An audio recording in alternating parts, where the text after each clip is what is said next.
Hey everybody, and welcome to another segment of AstrologyAnswers.com's weekly forecast. My name is Terence. The week begins on Monday, March the 4th, 2024. This next Sunday, on the 10th, will be a new moon in Pisces. The rule of thumb, which I usually mention once a month, is the week before the new moon is a time when the energies are winding down, bringing closure to what was set in motion with the previous new moon.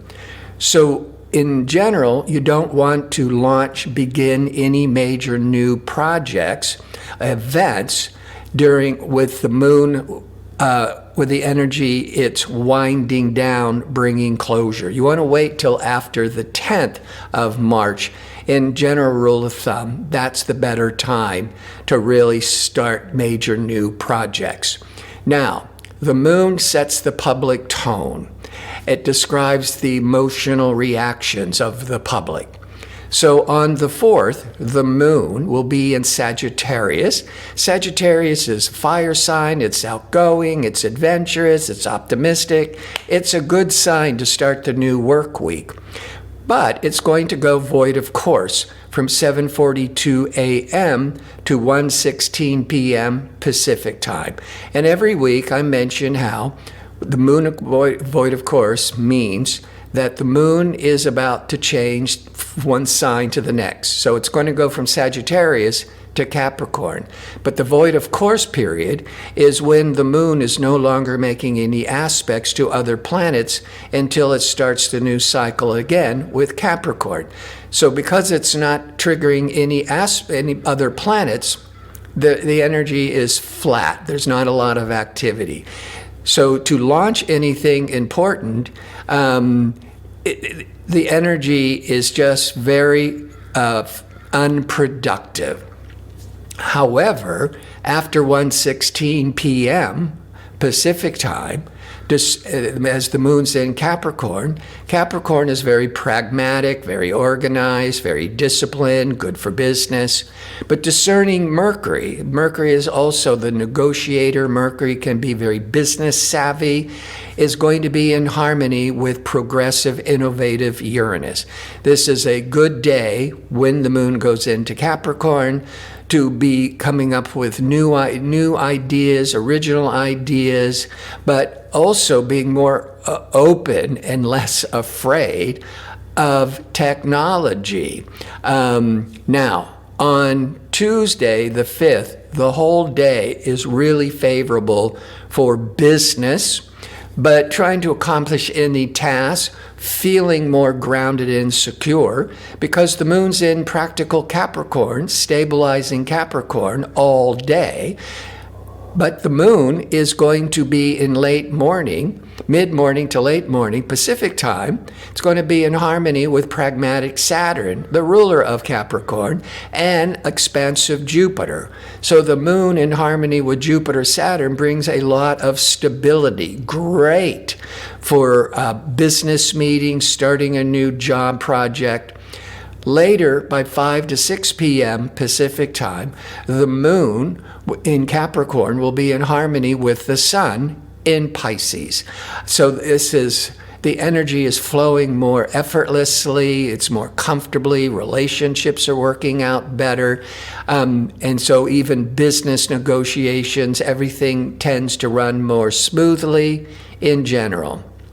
On the 6th, the Capricorn moon will now be in harmony with empathetic Neptune, intuitive Neptune. This moon, Neptune, can bring a lot of charity, compassion, intuition by late morning Pacific time. But the moon will go void, of course, again at 11:36 a.m.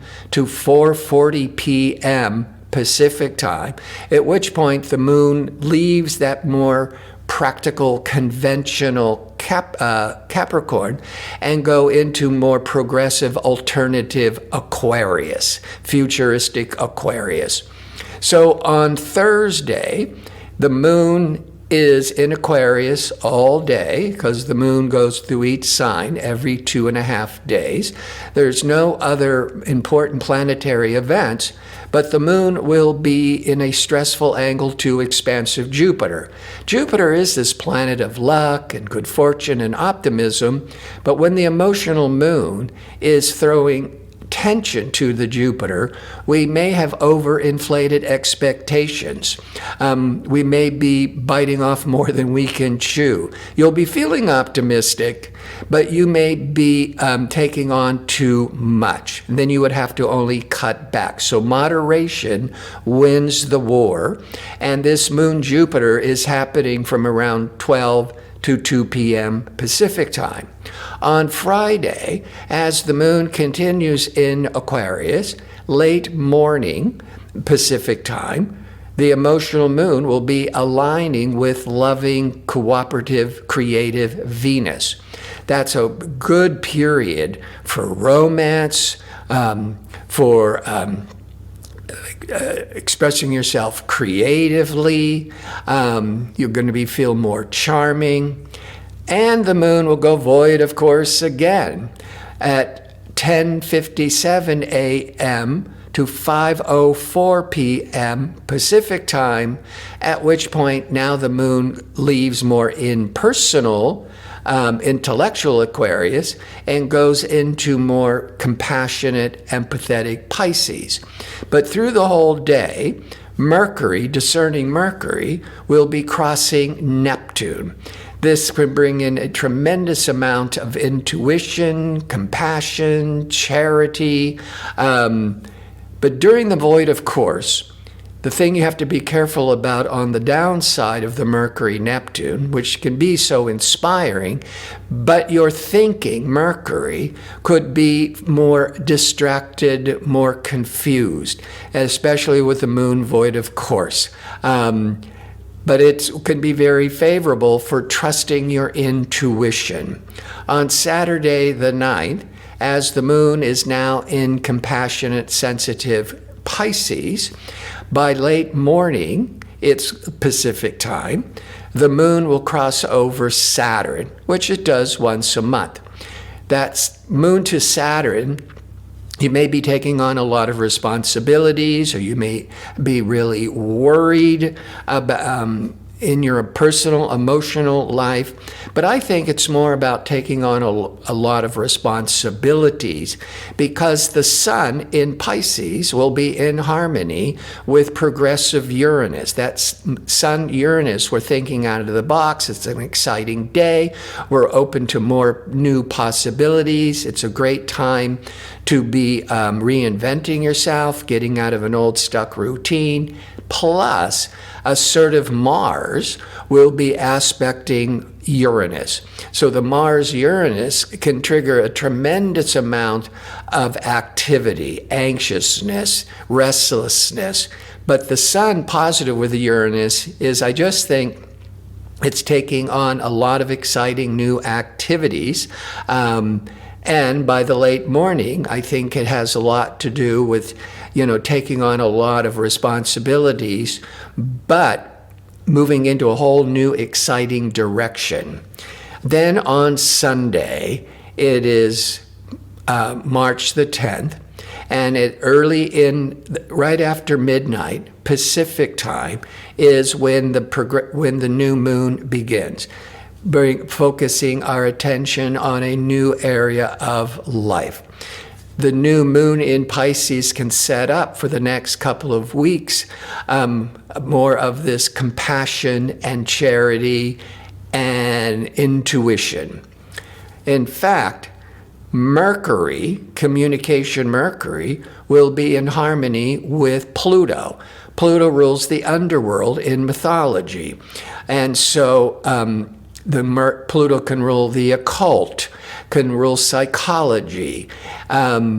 Mercury, the mind, when it's in harmony with Pluto, it's really favorable for a lot of deep thought, deep introspection, a real interest in the occult, astrology, the psychic world, or more conventionally, the the psychological world for counseling.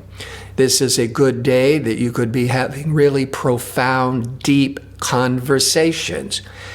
And the moon goes void, of course, again in Pisces at 12:46 p.m. Pacific Daylight Time until 5:20 p.m., at which point the moon now moves into fiery Aries.